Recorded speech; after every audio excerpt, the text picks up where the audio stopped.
जब भी आप किसी प्रॉपर्टी प्लॉट या फ्लैट को परचेस करते हैं तो उस प्रॉपर्टी प्लॉट या फ्लैट का जो प्राइस होता है जो कि आप सेलर को पे करते हैं वो तो आप करते ही करते हैं, साथ ही साथ में आपको रजिस्ट्री चार्ज भी देना होता है। रजिस्ट्री यानी कि रजिस्ट्रेशन चार्ज आपको गवर्नमेंट को देना होता है, जो कि आप स्टाम्प के रूप में पे करते हैं। स्टाम्प आप उतने पैसे की परचेस करते हैं और फिर वो गवर्नमेंट के पास वो पैसा चला जाता है। ये प्रॉपर्टी की रजिस्ट्री डिपेंड करती है कि आपकी प्रॉपर्टी फ्लैट या फिर प्लॉट का वैल्यूएशन कैसा है, वो शहरी जगह पे आता है या फिर ग्रामीण जगह पे आता है या फिर उसकी लोकेशन क्या है। ये सारी चीजों को देखकर ही प्रॉपर्टी की रजिस्ट्री का जो चार्ज होता है वो कैलकुलेट किया जाता है। प्रॉपर्टी की रजिस्ट्री का चार्ज कैलकुलेट कराने के लिए आप जाते हैं सर्विस वेंडर या स्टाम्प वेंडर के पास, वहां पर आपको वो बताता है कि इतना चार्ज आपको लगेगा।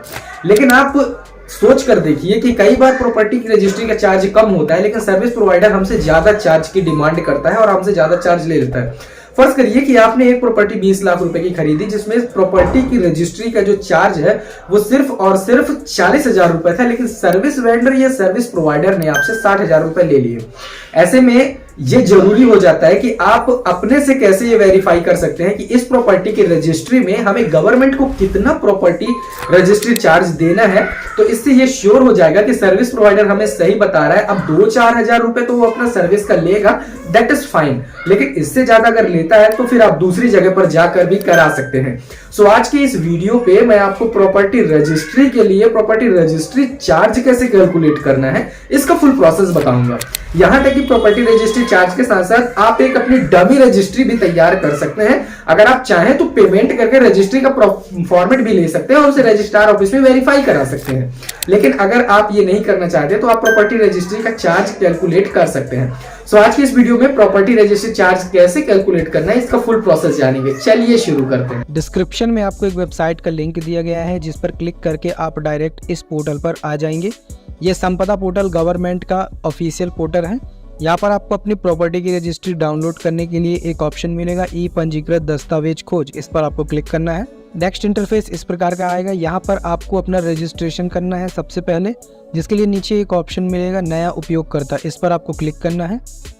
आपके सामने एक रजिस्ट्रेशन फॉर्म ओपन होगा। यहाँ पर आपको जनरल डिटेल्स अपनी फिल करनी है और अपना रजिस्ट्रेशन कंप्लीट करना है। फॉर एग्जांपल यहाँ पर आपको अपना फर्स्ट नेम देना है, यहाँ पर आपको लास्ट नेम देना है, यहाँ अपनी एज फिल करनी है, जेंडर यहाँ से सिलेक्ट कर लेंगे, यहाँ से आप अपनी कैटेगरी सेलेक्ट कर लेंगे, बिजनेस टाइप क्या है, आप बेरोजगार हैं, सरकारी कर्मचारी हैं, बिजनेस है, वेतनभोगी हैं या अन्य है, वो आप यहाँ से सिलेक्ट कर लेंगे। इसके बाद नीचे आएंगे, यहाँ पर आपको अपने पिता का नाम फिल करना है, यहाँ माता का नाम फिल करना है। जो भी एस्ट्रिक के साथ डिटेल्स दी गई हैं उन्हीं डिटेल्स को आपको मैंडेटरी फिल करना है। यहाँ पर आप कैटेगरी अपनी सेलेक्ट करेंगे, कौन सी कैटेगरी है आपकी। नीचे आएंगे, अपना एड्रेस फिल करेंगे, यहाँ देश, राज्य, पिन कोड सब कुछ फिल करेंगे। एक ईमेल आईडी आप यहाँ पर फिल करेंगे। अपने एक आईडी प्रूफ में आप यहाँ आधार कार्ड सेलेक्ट कर देंगे और उसका नंबर यहाँ पर देंगे। एक उपयोगकर्ता आपको यहाँ पर बनाना है और उसकी उपलब्धता चेक करनी है, वो अवेलेबल है या नहीं है। फॉर एग्जाम्पल अगर मैं XYZ बनाऊँ और यहाँ पर उपलब्ध पे क्लिक करता हूँ तो ये मुझे बताएगा कि ये उपयोगकर्ता उपलब्ध भी है या नहीं है।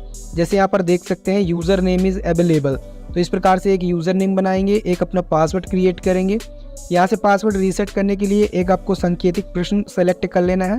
इसमें से आप स्कूल का नाम, अपना अल्पार्थक नाम, माता का नाम कुछ भी सिलेक्ट कर सकते हैं। इसके बाद यहाँ पर उसका आंसर देंगे, कैप्चा फिल करेंगे और पंजीकृत करें पे क्लिक करेंगे।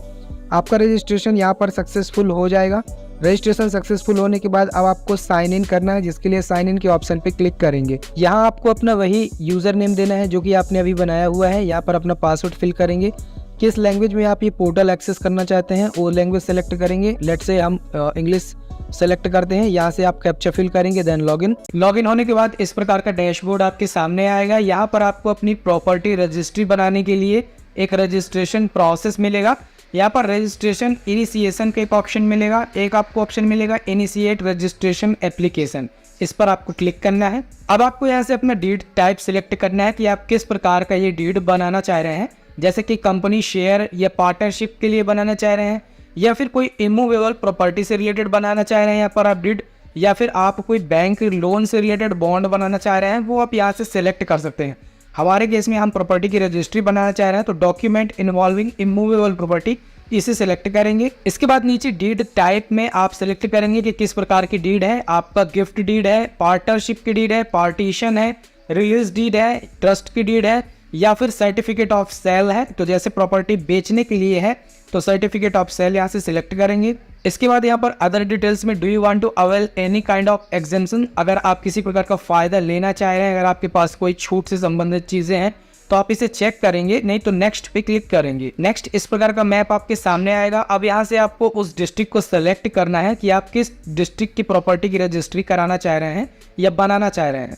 फॉर एग्जाम्पल हमने ये सिलेक्ट कर लिया। अब आपको यहाँ से अपनी प्रॉपर्टी वैल्यूएशन कैलकुलेट करनी है, जिसके लिए सबसे पहले यहाँ से तहसील, एरिया, सब डिस्ट्रिक्ट, पटवारी हल्का, विलेज और प्रॉपर्टी टाइप यहाँ से सिलेक्ट करेंगे। फॉर एग्जाम्पल हमारा एग्रीकल्चर लैंड है, हमने ये सिलेक्ट किया। बाकी की डिटेल्स यहाँ पर सिलेक्ट करेंगे और नेक्स्ट पे क्लिक करेंगे। इसके बाद यहाँ पर एग्रीकल्चर लैंड का टाइप आपको सिलेक्ट करना है कि एग्रीकल्चर लैंड डाइवर्टेड है, अनडाइवर्टेड है, या डाइवर्टेड अनडायरेक्टेड दोनों है। तो थोड़ा सा इसका मतलब आपको समझा देता हूँ। डाइवर्टेड प्रॉपर्टी वो कहलाती है कि जैसे एग्रीकल्चर लैंड कोई है, इसके बाद अगर उस प्रॉपर्टी पर आपने मकान बना लिया तो उसका डाइवर्शन आपने कराया होगा तो वो डाइवर्टेड लैंड हो जाती है। हमारे केस में उस पर खेती-बाड़ी ही होती है तो हम अनडाइवर्टेड सेलेक्ट करेंगे। Is there more than one buyer, क्या खरीदने वाला एक से ज़्यादा है। अगर आपके केस में 2 लोग मिलकर खरीद रहे हैं तो यस करेंगे, नहीं तो नो करेंगे। इसके बाद भू अधिकार ऋण पुस्तिका नंबर आपको यहाँ पर फिल करना है। ये भू अधिकार ऋण पुस्तिका नंबर आपको अपनी लैंड बुक से मिल जाएगा या प्रॉपर्टी बुक से मिल जाएगा। अगर आपको वो नहीं पता कि प्रॉपर्टी बुक या लैंड बुक कैसे निकालें, उसका मैंने वीडियो बनाया है, वो आप चेक कर सकते हैं। इसके बाद नेक्स्ट, अब आपको यहाँ पर एग्रीकल्चर लैंड जिसकी रजिस्ट्री आप कराना चाह रहे हैं उसका खसरा नंबर यहाँ से सेलेक्ट करना है और यहाँ सर्च पे क्लिक करना है। नेक्स्ट आपके सामने प्रॉपर्टी की सारी डिटेल आ जाती है कि प्रॉपर्टी का भूमि स्वामी या ऑनर कौन है। जैसे यहाँ पर देख सकते हैं इतने सारे ऑनर हैं। इसके बाद यहाँ पर नेक्स्ट है do you wish to transact whole area received from land record corresponding to particular खसरा, और do you wish to transact partial area received from land record corresponding to particular खसरा। यानी कि क्या आप बेचने के लिए पूरी जमीन को कंसिडर करना चाहते हैं या फिर कुछ भाग ही आप इस प्रॉपर्टी से बेचना चाह रहे हैं। कई बार ऐसा होता है कि एक प्रॉपर्टी से आधा भाग बेचा जाता है और आधा भाग नहीं बेचा जाता, लेकिन हमारे केस में पूरा भाग बेचा जा रहा है तो हम इसे सेलेक्ट करेंगे। इसके बाद जो भी डिटेल्स आपने वहाँ पर फिल की हैं वो सारी डिटेल यहाँ पर शो हो जाएंगी। अब यहाँ पर एक बार आपको चेक कर लेना है कि जो भी प्रॉपर्टी का एरिया आपने फिल किया है, जितना भी बेचना चाह रहे हैं वो सही है या नहीं है। अब आपको यहाँ पर नीचे सब क्लॉज देखने को मिलते हैं, जैसे कि उस प्रॉपर्टी की रेपुटेशन क्या है, क्या वो नेशनल हाईवे के पास है या स्टेट हाईवे के पास है या फिर किसी डिस्ट्रिक्ट रोड के पास है या फिर किसी मिनरल्स के एरिया में आती है। तो हमारे केस में ऐसा कुछ भी नहीं है। अगर आपके केस में है तो आप इसे सेलेक्ट कर सकते हैं। टर्म्स एंड कंडीशन को एक्सेप्ट करेंगे, देन नेक्स्ट। इसके बाद आपके सामने प्रॉपर्टी की वैल्यूएशन आ जाती है कि प्रॉपर्टी की वैल्यू कितनी है। मार्केट वैल्यू जितनी भी है प्रॉपर्टी की वो आपको यहाँ पर देखने को मिल जाएगी। आपने कितने में प्रॉपर्टी खरीदा है वो आप यहाँ पर फिल कर देंगे। इसके बाद है whether your property comes under nagar palika, अगर आपकी प्रॉपर्टी नगर पालिका के अंदर आती है तो इसे चेक करेंगे। अमाउंट ऑफ परचेस यहाँ पर फिल करेंगे। इसके बाद नेक्स्ट, इसके बाद यहाँ पर एप्लीकेंट डिटेल आ जाएंगी। अब आपको यहाँ पर पार्टी नेम में सेल्फ बायर और सेल्फ ऑनर की डिटेल फिल करनी है। तो एक बार हम सेल्फ बायर पे क्लिक करके और यहाँ से एप्लीकेंट में इंडिविजुअल सेलेक्ट करेंगे। अगर आपके केस में कोई गवर्नमेंट ऑफिसर खरीदना चाह रहा है, ऑर्गेनाइजेशन खरीदना चाह रहा है तो आप वो सिलेक्ट करेंगे। हमारे केस में पर्टिकुलर आदमी खरीदना चाह रहा है तो हमने इसे सिलेक्ट किया। इसके बाद यहाँ पर बायर की सारी डिटेल फिल कर देना है, जैसे कि बायर का first name, last name, gender, father name, age, nationality, ये सब कुछ आप यहाँ पर फिल कर देंगे। यहाँ से आप कैटेगरी सिलेक्ट कर लेंगे। इसके बाद यहाँ पर आपको डॉक्यूमेंट अपलोड करने हैं, जिसके लिए आप एक फोटो आईडी अपलोड करेंगे और एक पैन कार्ड अपलोड कर देंगे। अगर आपके पास पैन कार्ड नहीं है तो आप फॉर्म 16 अपलोड कर सकते हैं। इसके बाद आपको यहाँ टर्म्स एंड कंडीशन एक्सेप्ट करना है और नेक्स्ट। यहाँ पर आप देख सकते हैं कि बायर की डिटेल्स यहाँ पर ऐड हो चुकी हैं। इसके बाद आपको सेलर की डिटेल फिल करने हैं, तो यहाँ पर ऑनर सेल पे सिलेक्ट करेंगे, टर्म्स एंड कंडीशन को एक्सेप्ट करेंगे। अब यहाँ पर आपको प्रॉपर्टी ऑनर की डिटेल्स फिल करनी है, जैसे कि प्रॉपर्टी ऑनर का नेम, लास्ट नेम। यहाँ से आप रिलेशनशिप में स्टेटस सिलेक्ट कर सकते हैं, सन ऑफ, केयर ऑफ या फादर का नाम। नेशनलिटी में इंडियन डालेंगे, एज फिल करेंगे। यहाँ से आप कैटेगरी सेलेक्ट कर लेंगे। इसके बाद नीचे आएंगे, यहाँ पर आपको ऑक्यूपेशन मिलेगा। फिर से आपको यहाँ पर सिलेक्ट करना है कि जो ऑनर है वो सैलरीड है, बिजनेसमैन है या फॉर्मर है, कौन है, वो आप सिलेक्ट कर लेंगे। फोटो आईडी प्रूफ में आप आधार कार्ड सेलेक्ट करेंगे, यहाँ आधार नंबर फिल करेंगे। एक बार फिर से यहाँ पर आपको उसका आधार नंबर, पैन कार्ड, फिल कर देना है। इसके बाद यहाँ पर नोटराइज्ड एफिडेविट बाय एग्जीक्यूटेंट आ रहा है, तो यहाँ पर आपको एक एफिडेविट देना पड़ेगा कि मैं इस प्रॉपर्टी को बेच रहा हूँ और उसे भी अपलोड कर देना है। इसके बाद यहाँ नेक्स्ट पे क्लिक करेंगे। सेलर और बायर की डिटेल्स फिल करने के बाद आपको एक डमी रजिस्ट्रेशन नंबर दे दिया जाता है, जो कि आपको ऐसे देखने को मिल जाएगा। इसके बाद आपको प्रॉपर्टी आईडी सिलेक्ट करना है। यहाँ से आपको प्रॉपर्टी आईडी मिल जाएगी, जो भी आपने अभी तक बनाया है उसके बेस पर एक प्रॉपर्टी आईडी जनरेट की जाती है, इसे आप सेलेक्ट करेंगे। इसके बाद आपको अदर प्रॉपर्टी डिटेल्स फिल करनी है। यहाँ पर एक चीज़ ध्यान में रहे कि जो एस्ट्रिक वाली चीज़ें हैं वही आपको फिल करना है, बाकी की चीज़ें आपको फिल नहीं करना। प्रॉपर्टी एड्रेस में जहाँ भी प्रॉपर्टी है उसका पूरा एड्रेस आप देंगे। इसके बाद खसरा and 4 boundary detail as per संपदा, तो यहाँ पर आपको अब उस प्रॉपर्टी की ईस्ट वेस्ट नॉर्थ साउथ यानी कि चतुर्थ सीमा बताना है कि उसके दाएं साइड किसकी ज़मीन है, बाएं साइड किसकी ज़मीन है, उसका खसरा नंबर क्या है, प्रॉपर्टी का ऑनर कौन है, वो सारी चीज़ आप यहाँ पर फिल करेंगे। लगान आपको यहाँ पर फिल करना है कि इस प्रॉपर्टी का लगान कितना है। नेक्स्ट आपको प्रॉपर्टी पर सेलर और बायर की फ़ोटो 3 दिशाओं से खिंचवानी पड़ती है और उसे एक टेम्पलेट में अटैच करना पड़ता है। यहाँ पर टेम्पलेट डाउनलोड करने के लिए डाउनलोड टेम्पलेट फॉर एंगल पे क्लिक करेंगे। आपके सामने ये टेम्पलेट डाउनलोड हो जाएगा। इसे हम ओपन करते हैं। आप देख सकते हैं इस प्रकार का टेम्पलेट आपके सामने ये डाउनलोड हुआ है। यहाँ पर आपको प्रॉपर्टी ऑनर और बायर की दोनों की साथ में फ़ोटो 3 दिशाओं से प्रॉपर्टी पे खड़े होकर अटैच कर देनी है। फोटो का साइज 4x6 रहेगा, उसे आप यहाँ पर अटैच करेंगे। सारे डॉक्यूमेंट अपलोड करने के बाद next section share of transacting area fill करने का आता है। इसका मतलब ये है कि प्रॉपर्टी में ऑनर और बायर का कितना शेयर है। जैसे कि बायर का 100% है और वो 100% सेलर को देना चाह रहा है, वो आप यहाँ पर फिल करेंगे। इसके बाद यहाँ आप कंसेंट को एक्सेप्ट करेंगे और नेक्स्ट पे क्लिक करेंगे। आपकी प्रॉपर्टी रजिस्ट्री ऑलमोस्ट तैयार हो चुकी है। अब आपको यहाँ पर आपकी प्रॉपर्टी का रजिस्ट्रेशन फीस दिखाया जा रहा है, यानी कि टोटल आपको कितना देना पड़ेगा वो यहाँ पर आपको देखने को मिल जाएगा। ये डीड आईडी यहाँ पर आपको फिल करना है और वैलिडेट पे क्लिक करना है। डीड आईडी आपको कहाँ से मिलेगी, इसके लिए आपको डीड बनाना पड़ेगा। डीड बनाने के लिए रजिस्ट्रेशन प्रोसेस में जाएंगे, डीड ड्राफ्ट में जाएंगे और क्रिएट डीड पे क्लिक करेंगे। यहाँ से अब आपको डीड बनाना है कि आपको इस टाइम के लिए है या रजिस्ट्रेशन प्रोसेस के लिए। तो रजिस्ट्रेशन प्रोसेस के लिए यहाँ पर सिलेक्ट करेंगे।